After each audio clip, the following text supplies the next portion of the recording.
ဆင်းရဲဒုက္ခတွေကြုံတဲ့အခါမှာ depression မဖြစ်ဖို့စိတ်ဓာတ်မကျဖို့စိတ်သက်သာရာရတဲ့နိလန်းတွေနဲ့တွေးရမယ်မြတ်စွာဘုရားပေးထားတဲ့ general point ကတော့ဘာတော့ဆိုလို့ရှိရင်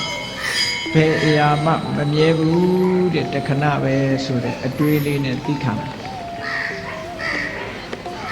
ဆင်းရဲတဲ့အတိုင်းအတာတစ်ခုကိုအဲ့ဒါနဲ့ခုခံကာကွယ်ထားသည့်အတွက်ကြောင့်ကိုယ်စိတ်ဓာတ် depression ဖြစ်တယ်ဆိုတာမရှိစိတ်ဓာတ်တွေနှိမ့်ကျသွားတာမျိုးမရှိဘူးခုခံနိုင်တယ်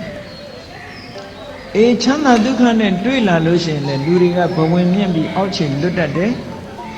အဲ့ဒါလို့မဖြစ်ရအောင်လည်းပဲခုနကအေးချမ်းသာတယ်ဆိုတာလဲထာဝရမဟုတ်ဘူးတခဏမျှတာဖြစ်တယ်လို့မှန်ကန်တဲ့အတွေးလေးတွေနဲ့တွေးပြီးတဲ့အခါမှာကိုယ့်ရဲ့စိတ်ဓာတ်ရင်းရိုင်မှုမရှိအောင်ကြန့်ခိုင်အောင်ကြိုးစားဒါကိုပြောတာကောင်းဆိုးလောကရန်ကြံ့ကြံ့ခံဘဝကိုလှလှပပဒီဆောက်ချင်ရင်ဟောဒီလောကရန်ခန္ဓာကြီးရှိဖို့ကြိုးစားရမယ်ဒါနံပါတ်1နော်လောကရန်ခန္ဓာအောင်ကြိုးစားဘယ်ပုဂ္ဂိုလ်ပဲဖြစ်ဖြစ်လောကရန်ဆိုတာရှိတာကြီးပဲ